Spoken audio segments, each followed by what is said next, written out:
people ask, what are the challenges? What is it like to invest in Vietnam? They want to hear that.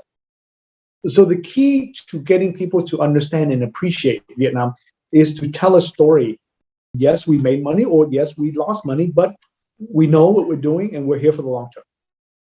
All right. Hello, everyone, and thanks for watching. My name is Ryan Leonhardt, and I am the Executive Director of the Canadian Chamber of Commerce here in Vietnam. Today, I am here with a longtime mainstay of the Vietnam investment landscape, Andy Ho. Andy serves as Managing Director and Chief Investment Officer at VinaCapital, where he manages one of the largest Vietnam-focused funds, the Vietnam Opportunity Fund.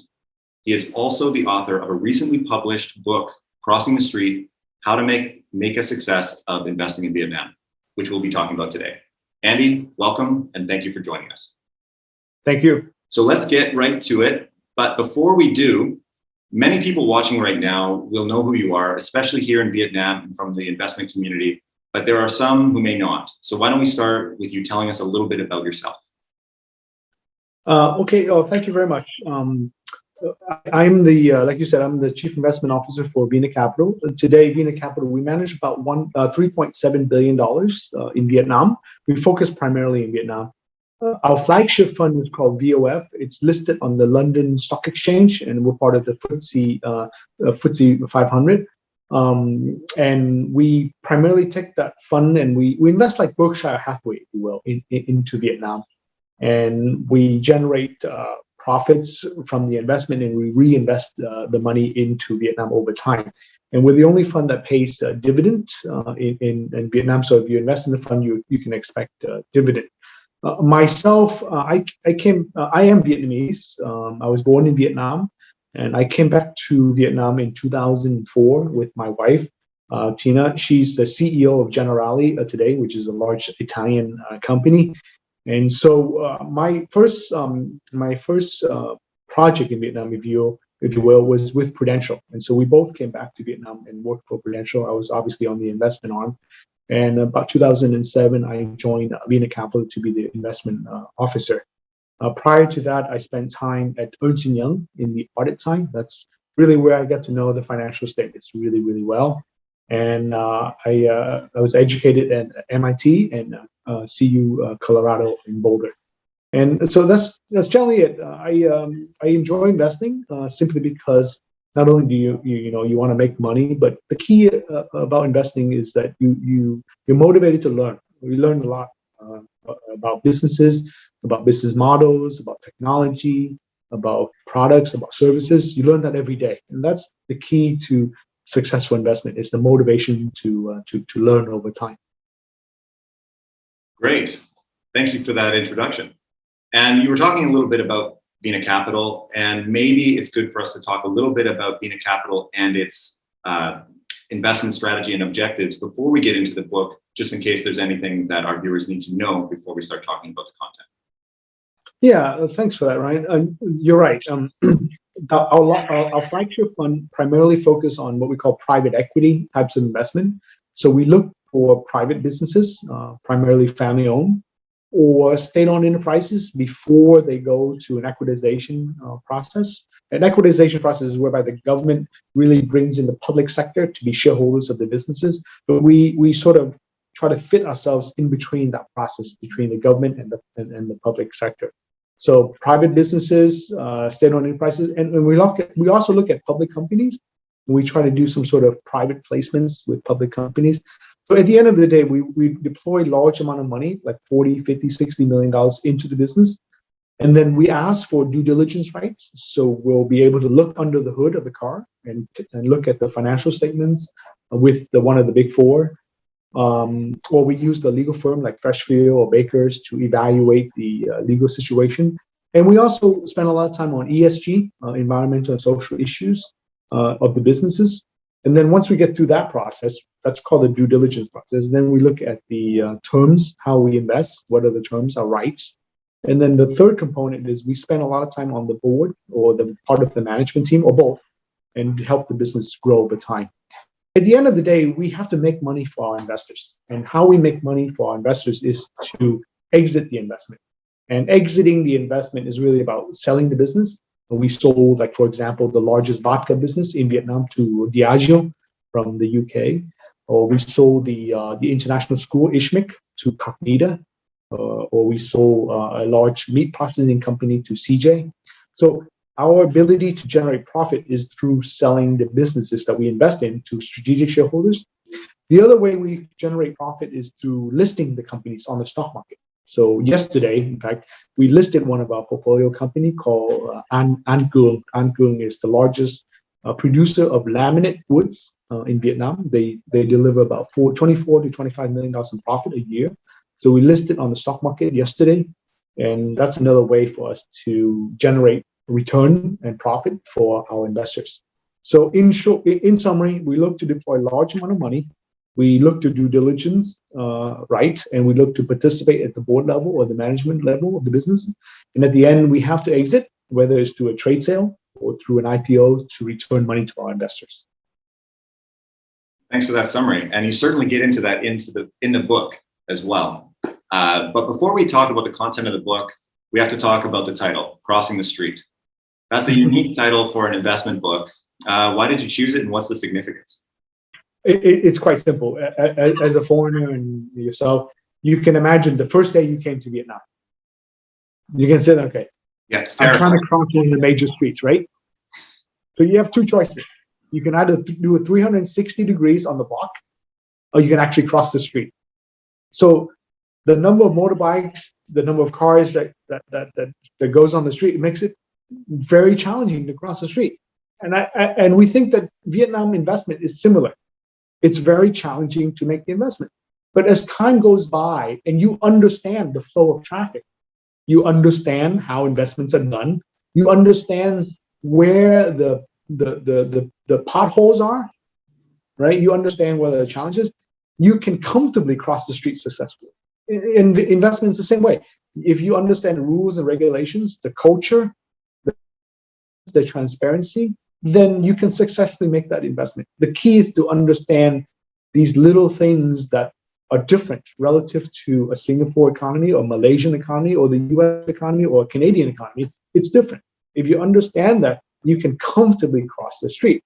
The other way to look at it is someone holds your hand and walks you across the street, right? So if today's the first day that you arrived in Vietnam, and you wanted to cross a street like Trần Hưng Đạo Street or one of the major streets, someone would have to hold your hand and cross the street.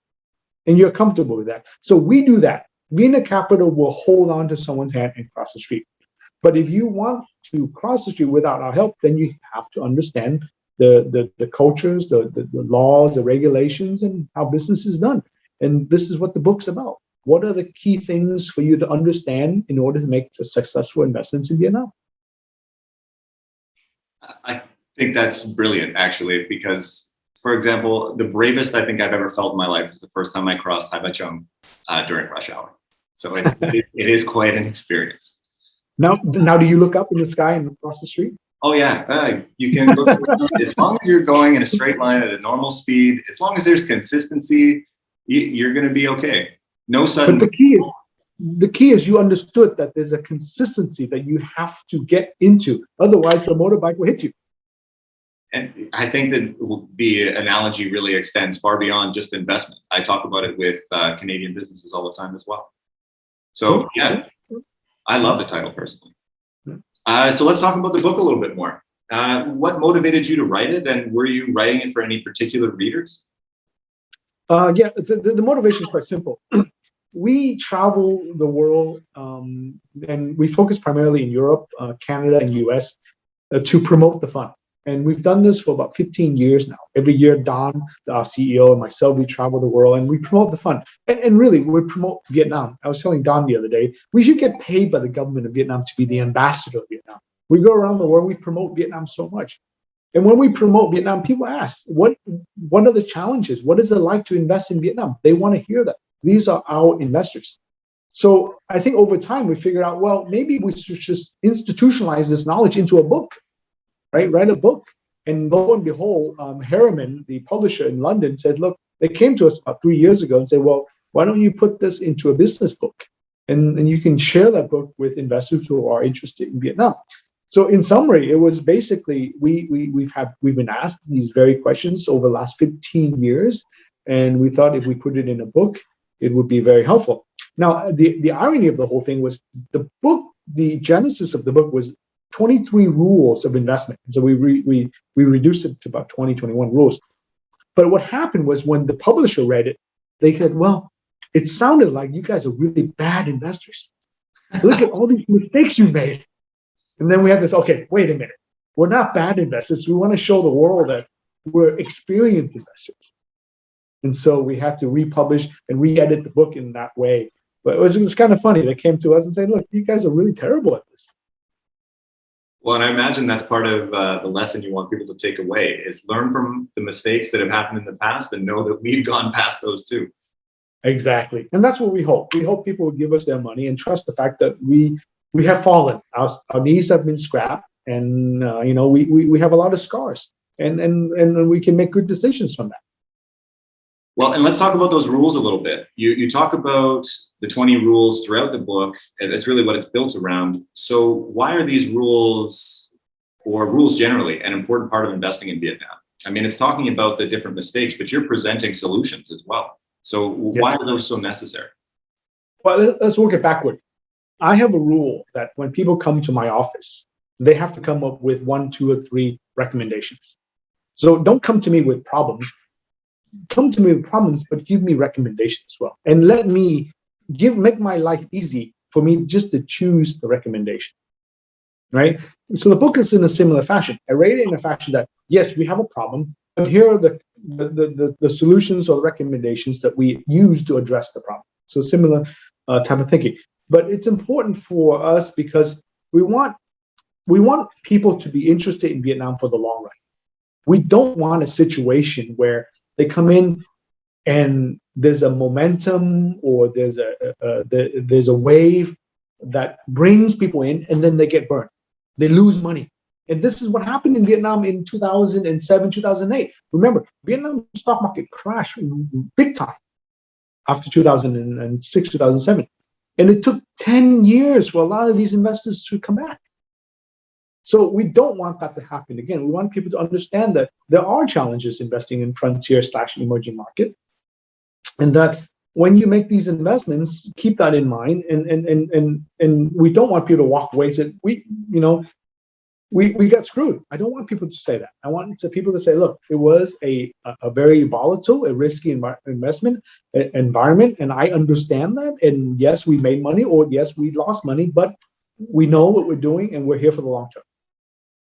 Right? So that's the key element I want to get across. There is no one rule that's better than the other. It's just like raising a child. There's no one rule that you would apply to raising your first child versus your third child. If you apply all the rules, then all the kids should be, it's quite successful in their livelihood. It's a good analogy. So I personally found that Crossing the Street was both insightful and accessible, in large part because each rule is supplemented by examples and anecdotes, the very same ones that your publisher raised some concerns about. I actually found that it often reads like we're swapping stories over a post-work drink somewhere. Why do you think anecdotes are so important to understanding and engaging in the Vietnam investment landscape? Yeah, we have a lot of people in what I call our sales and marketing team. They go and they promote our funds. But what I find over time is you can promote a product, you can promote a fund, but if you don't have a story, just one story, people don't connect. So the key to getting people to understand and appreciate Vietnam is to tell a story, one story, 2 stories, a case study that they can connect to. So that's what I endeavored to do. I didn't want it to be a marketing book about Vietnam. I wanted it to be a book that says, okay, I actually felt the problem. I actually engaged in the problem. There was a school we looked at, we invested. The husband and wife didn't get along, but that's so typical. We have to have rules in place that husband and wives do get divorced. How do you take care of the situation, right? How do you deal with the fact that they will get divorced and the shares have to be put in a trustee situation where they are kept together so the business can continue to be managed and to be operated, right? These are very typical. And we felt that. We went through that. And I think people appreciate those little stories. Well, they certainly anchor it to personal experience or to just experience generally, I certainly found my shoulders going up a few of those anecdotes while I was reading about what might be going wrong with an investment or with a company. It was a little stressful at times, I will say. On the note of those stories, is there one that you didn't include in the book that you can share with us or tell us about? Well, that would be in book, that would be in book number 2.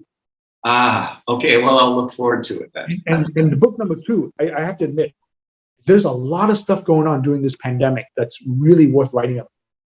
Yeah. Right. How businesses deal with the pandemic, how the government deals with the pandemic, and how the business deal with the government. What's happening now is everyone's reacting to what's going on. They're not thinking forward. For example, I talked to my friends who run businesses in China. They said the government of China, in the middle of 2020, forced a lot of factories to build dormitories. They knew in advance that a second, a third, or fourth variant may happen, and people may have to be locked down in the factory. So you better have facilities for them. They made these businesses build dormitories. Vaccines is another example, right? Things that are forward thinking. Another example is even in China today, even though we have 34, 35 provinces in China today thinking about shutting down because of the Delta variant, but they're also thinking about how we live life with COVID. That's completely different from thinking about trying to bring COVID to zero. How we live life with COVID, I asked them, what does that mean? Well, that means thinking about how we go from restaurant to restaurant, from business to business, to ensure the safety of individuals, because we know we have to live with COVID. To look past the zero-sum game, right? Yeah. So people are thinking about that. And I told the business leaders, you have to encourage the government to start thinking about living, running an economy that exists with COVID. You cannot bring it to zero. You cannot, isolate people all the time anymore. You're going to have vaccine. People are going to get ill, and they may not get ill too much, but they're going to get ill. But how do you continue to run the economy with COVID? And so I'm thinking this is the things that could be in the next book. I have to admit, I have a very close friend, Joe Whedon. He's helped write the book. He's helped the thought process. He's the one that does the hard work. I provide him the content, but he's the one that does the work. And we're thinking through this. There are many things to write about in Vietnam. There absolutely is. You could be writing a book every day. Well, circling back to Crossing the Street, the book that you just published, one of the things I really enjoyed about it was while it was focused on investment in Vietnam, it was really telling the story of Vietnam from the insider's perspective. And we've just gotten into this a little bit as well. Each anecdote really explains the genesis or origin of one of your 20 rules to tell a unique piece of Vietnam's recent history and progress, which really makes it accessible and interesting, even to those outside of investment. Really, a tone of appreciation came across throughout the book for the country, for its foibles, for everything in between. Even when sharing stories of investments going a little bit sideways. So what is it about Vietnam and the Vietnam experience that inspires this kind of appreciation? Because for the people who read it that don't live in Vietnam, it might seem a little strange. But for someone who lives here, I get it. But can you tell us a little bit about Vietnam and the experience that has inspired this appreciation for the country?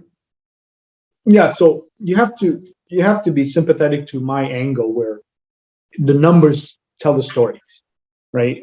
And as one investment professional talking to another one in New York or Singapore or Toronto, we have to say, look, there are numbers that we want to achieve, and Vietnam has those numbers, right? We're talking about the GDP growth, 6 to 7%. We're talking about the currency appreciating against the US dollars. We're talking about interest rates that's coming down. It's 4, 5, 6% on the deposit side, 8, 9, 10% on the lending side coming down. We're talking about a population that's almost 100 million people. The majority of them are under the age of 35 that want to work. And we're talking about labor costs that's 1/3 that of China. These are the numbers that indicate that businesses, when they migrate to Vietnam, will be successful, right? These are numbers. And because of that, it also talks to the GDP per capita of individuals, around 2,500 to 3,500 per person, and it's growing. In Canada and US, we're way above that. So all that upside is potential.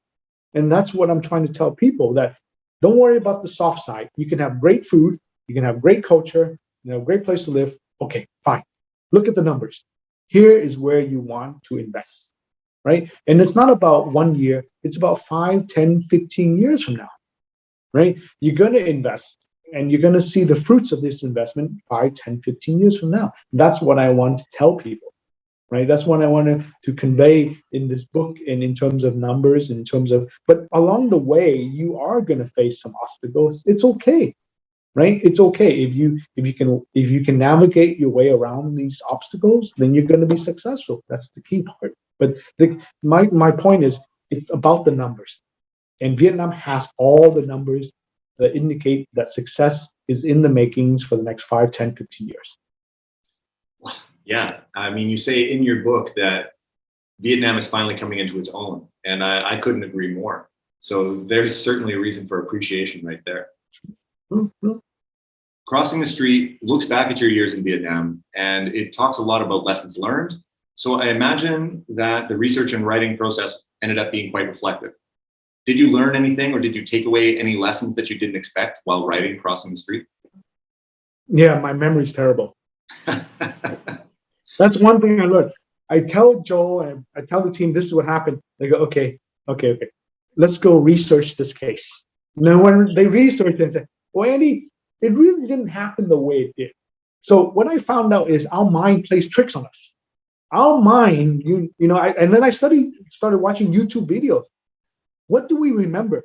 We choose to remember the things that we want to remember and not reality. So the book actually created a situation where I wanted to remember the things that I want to remember. When my team went off to research that particular investment story, it wasn't the case.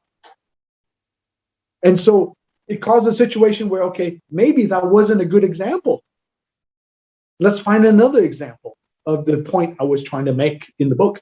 So on a personal front, I began to appreciate that, hey, our minds play trick on us, and as we get older and older, we're going to forget a lot of details and a lot of things that are important. We're going to memorialize the things that we want to memorialize. You've donated the books in Vietnam to VinaCapital Foundation to raise funds for children with non-communicable diseases. So can you tell us why you decided to donate the proceeds in Vietnam and why you chose to do so with VinaCapital Foundation? Yeah, well, obviously, VinaCapital is where I work, and I'm part of the organization. But more importantly, when the foundation was set up, it was near and dear to what the executive team thought was relevant to what we wanted. We wanted to make sure that children have a chance. Those that have an illness, they have a chance, because the children of Vietnam is the future, right? So there are really three components to that. One is that they are ill, then they need to get the medicine and the medical treatment that they need. Two, they have to get the training and education to grow into a leadership role. And third, they also have to have the proper amount of exercise, nutrition, food, and all that stuff. So those three components are important. And I think the foundation focused on illness. We're very focused. We're going to focus on illness. And second to that, we'll focus on providing education for these youngsters. At the end of the day, we feel that the future of Vietnam needs these children. And it also feeds into the opportunities that we have to invest. If we don't take care of these children, the geniuses, the smart people won't come about, because it's a random walk, isn't it? The people who are smart, it's pretty random. You can't pick people and say, okay, this person's going to be very smart. No, it's very random. So if we treat children, particularly those that are that don't have the money to get over their medical problems, and give them a chance, they too have a probability of being the geniuses or the leaders of Vietnam in the future, and we have the opportunity to invest in them in the future. So at the beginning, it's about a foundation, it's about giving them a chance. But at the end of the day, I am selfish. I want the ability to invest, and I want to make money. And these folks are going to be leaders of businesses I invest in the future. That's simply it, right? And so that's why the foundation is important to us. So you're investing on all sides, really, now Yes. and in the future? Well, I hope my son will come back and Don's children will come back and take over what we've done and continue to invest. Well, you're setting the stage for them. You're setting the stage for the next generation, really. I mean, with these rules that you've laid out in your book and the examples you've talked about, and really the progress that the country has undergone. Maybe in a few years, you may not need some of these rules that you've laid out, but that comes from companies like VinaCapital and experts like you that are helping usher the country forward into a place that is soon to be an emerging market, and that's a little bit less scary for foreign investors to come in and have success.